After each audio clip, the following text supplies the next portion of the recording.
എൻ്റെ പേര് ബിന്ദു രാജീവ്. ഞാൻ കാസർഗോഡ് ജില്ലയിൽ നിന്ന് വരുന്നു. ഞാൻ ഉടമ്പടി എടുത്തത് 2014 ജനുവരി 2021 ജനുവരി 14 ഞാൻ ഉടമ്പടി എടുത്തത്. എനിക്ക് ഞങ്ങളുടെ സ്ഥലം എന്ത് ചെയ്താൽ വിറ്റ് പോകുന്നില്ലായിരുന്നു. ഓൺലൈൻ ഉടമ്പടി ജനുവരി 10 എടുത്തു. അത് 2 ദിവസം കഴിഞ്ഞപ്പോൾ ഞങ്ങളുടെ സ്ഥലം വിറ്റുപോയി. അത് കഴിഞ്ഞേച്ച് ഞങ്ങളിവിടെ വന്നു. പിന്നെ ഉടമ്പടി എടുത്തു. പിന്നെ മാതാവിൻ്റെ തൈലം പൂശി എനിക്ക് എൻ്റെ നേരം വെളുത്ത് എണീച്ച് നടക്കാനേ പറ്റുന്നില്ലായിരുന്നു. എൻ്റെ കാലുകൊണ്ട് വലിച്ചു നടക്കാൻ ഉടമ്പടി തൈലം എടുത്താണ് ഞാൻ പരീക്ഷയാണ് ഞാൻ എന്നും രാവിലെ എണീച്ചിപ്പോൾ നടന്നുകൊണ്ടിരുന്നത്. അപ്പോൾ ഒരു കുഴപ്പമില്ലാതെ ഞാൻ രാവിലെ എന്നും എണീച്ച് നടക്കാനും സാധിക്കുന്നുണ്ട്. എൻ്റെ രാജീവ് ജോസ്. ഒരു 35 വർഷത്തിന് മേലായിട്ട് സ്ഥിരമായിട്ട് മദ്യപിച്ചൊരു മദ്യപാനമായിരുന്നു. അത് ഇവിടെ ഉടമ്പടി എടുത്തതിന് ശേഷം എനിക്ക് അറിയുന്നില്ല, എൻ്റെ ഭാര്യ ഭക്ഷണം തരുന്നതിനകത്ത് ഉപ്പും ഇട്ട് തരുമായിരുന്നു. അത് കഴിഞ്ഞ് രാത്രിയിൽ സ്വപ്നം കാണുന്നു, അച്ഛനെ പള്ളിയിൽ കുമ്പസാരിക്കാൻ പോകുന്നു. അച്ഛനെ പള്ളിക്കകത്തോട്ട് കയറുമ്പോഴേ പുറത്തോട്ട് തള്ളി വിടുക, കുമ്പസാരിക്കാൻ സമ്മതിക്കുന്നേ ഇല്ല. അങ്ങനെ കണ്ടു കഴിഞ്ഞ് വീടിനകത്ത് ഭയങ്കര സ്മെല്ലുമായിരുന്നു. അത് കഴിഞ്ഞ് സ്വപ്നം അത് കഴിഞ്ഞ് പിന്നെ കണ്ണു തുറന്ന് കണ്ടു കഴിയുമ്പോഴാണ് സംഭവം പരക്കാത്ത റൂമിൽ മുഴുവൻ കൊന്നിരിക്കുന്ന പണം.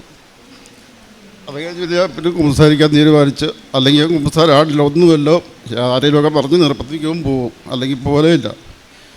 പിന്നെ നടുവേദന, ഞാൻ ടാപ്പിങ്ങാണ്. ടാപ്പിങ് സംബന്ധിച്ച് ഒരു 20 വർഷമായിട്ട് നടുവേദനയാണ്.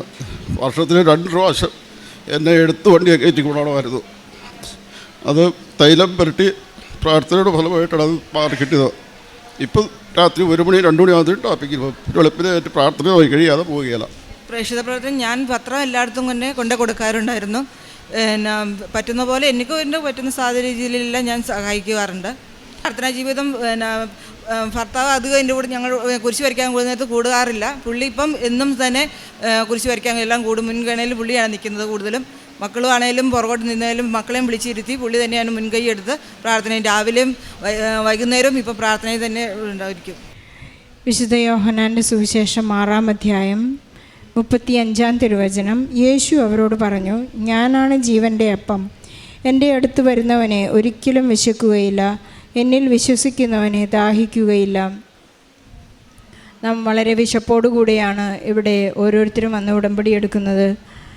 നമ്മുടെ ജീവിതത്തിൻ്റെ ഒരു വലിയ ആവശ്യങ്ങളാണ് നമ്മുടെ വിശപ്പ് എന്ന് പറയുന്നത്. ജോസഫ് അച്ഛൻ നമ്മെ ഓർമ്മിപ്പിക്കാറുണ്ട്, ഭൗതിക ആവശ്യങ്ങൾക്ക് വേണ്ടി നമ്മൾ ഇവിടെ വന്ന് പ്രാർത്ഥിച്ച് 1-2 ഉടമ്പടി പുതുക്കലിലൂടെ നമ്മുടെ ആധ്യാത്മിക ആവശ്യങ്ങളായിരിക്കണം നമ്മുടെ ഏറ്റവും പ്രധാനപ്പെട്ട കാര്യങ്ങളെന്ന് അച്ഛൻ നമ്മെ ഓർമ്മിപ്പിക്കാറുണ്ട്. സിൽവർ ഗ്രേയിലെത്തുന്നവർ എപ്പോഴും പറയുന്നൊരു കാര്യം ഇതാണ്, എനിക്കിപ്പോൾ യാതൊരു ഭൗതിക ആവശ്യങ്ങളുമില്ല, എനിക്ക് ഈശോയും പരിശുദ്ധ അമ്മയും മാത്രം മതി. അതിന് കാരണം നാം ഉടമ്പടിയെടുത്ത് ജീവിക്കുമ്പോൾ നാം ആദ്യം ചെയ്യേണ്ടത് ഈശോ നമ്മോട് കൽപ്പിക്കുന്ന ഒരു വലിയ കൽപ്പനയുണ്ട്, ഒരു വലിയ ആജ്ഞയുണ്ട്. ആദ്യം അവിടുത്തെ രാജ്യവും അവിടുത്തെ നീതിയും അന്വേഷിക്കുക, ബാക്കിയുള്ളതെല്ലാം നമുക്ക് കൂട്ടിച്ചേർക്കപ്പെടുമെന്നുള്ളത്. ഉടമ്പടിയിലായിരിക്കുന്നവർ എപ്പോഴും ചെയ്യേണ്ട ഒരു വലിയ പ്രവൃത്തി അതുതന്നെയാണ്. അവൻ പറയുന്നത് പോലെ ചെയ്യുക എന്ന് പരിശുദ്ധാമ്മ നമ്മെ എപ്പോഴും ഓർമ്മിപ്പിക്കുന്നുണ്ട്. ഈ മക്കളുടെ ബിന്ദു രാജീവ് എന്ന ദമ്പതികളുടെ ഒരു വലിയ പ്രത്യക്ഷീകരണ സാക്ഷ്യമാണ് നമ്മോട് ഏറ്റുപറഞ്ഞുകൊണ്ടിരുന്നത്. 35 വർഷത്തെ ഒരു കാലഘട്ടത്തിൻ്റെ ഒരു വലിയ മദ്യപാനം എന്ന ദുശീലം അദ്ദേഹത്തിൽ നിന്ന് എടുത്തു മാറ്റപ്പെട്ടു. ഒരു വലിയ ഭാരത്തോടു കൂടിയാണ് അദ്ദേഹം ഇവിടെ വന്ന് പരിശുദ്ധ അമ്മയോട് കരഞ്ഞ് പ്രാർത്ഥിക്കുന്നത്. തൻ്റെ ജീവിതത്തിൽ നഷ്ടപ്പെട്ടതെല്ലാം ഇന്ന് പരിശുദ്ധ അമ്മ ഈശോയിൽ നിന്ന് തിരിച്ചു കൊടുക്കുന്ന ഒരു വലിയ ജീവിതാനുഭവം. അദ്ദേഹത്തിന് പരിശുദ്ധ അമ്മയുടെ സാമീപ്യം ലഭിച്ചു. സുഗന്ധാഭിഷേകം നൽകി അദ്ദേഹത്തെ അനുഗ്രഹിച്ച് അഭിഷേകം ചെയ്ത ഒരു വലിയ ജീവിത സാക്ഷ്യമാണ്. അതുപോലെ തന്നെ ബിന്ദുവിൻ്റെ 20 വർഷത്തെ നടുവേദന ഇപ്പോൾ പരിപൂർണമായി സൗഖ്യപ്പെട്ടിരിക്കുന്നു.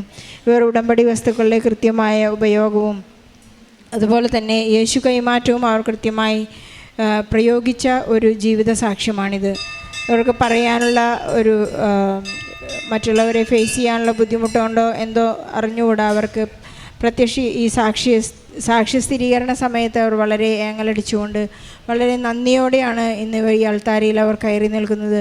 അവർക്ക് ജീവിതത്തിൽ നഷ്ടപ്പെട്ടതെല്ലാം ഇന്ന് അവർക്ക് പരിശുദ്ധ അമ്മ ഈശോയിൽ നിന്ന് തിരിച്ചു നൽകിയിരിക്കുന്നു. സമയച്ചുരുക്കത്തിൻ്റെ അമ്മയാണ് നമ്മുടെ ഓരോരുത്തരുടെയും ജീവിതത്തിൽ ഇടപെടുന്നത്.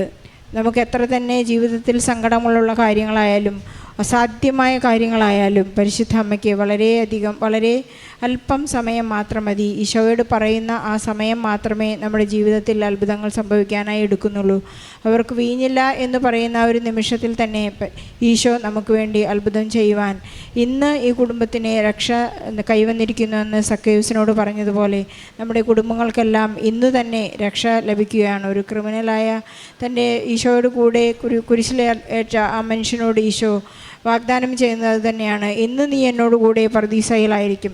നമുക്ക് ഇപ്പോൾ തന്നെ രക്ഷ ഈശോ നൽകുകയാണ്. നമുക്ക് ഈശോയ്ക്കും പരിശുദ്ധ അമ്മയ്ക്കും നന്ദി പറയാം.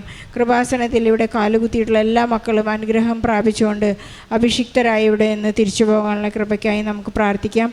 മദ്യപാനികളായ മയക്കുമരുന്നിന് അടിമപ്പെട്ട് ജീവിക്കുന്ന എല്ലാ മക്കളെയും, ഇപ്പോൾ ജീവിതം ആരംഭിക്കുന്ന കൗമാരപ്രായത്തിലായിരിക്കുന്ന മക്കൾ മയക്കുമരുന്നിനും മദ്യത്തിനും അടിമപ്പെട്ടിട്ടുണ്ടെങ്കിൽ അവരെല്ലാം എല്ലാ മക്കളെയും സമർപ്പിച്ച് പ്രാർത്ഥിക്കാം.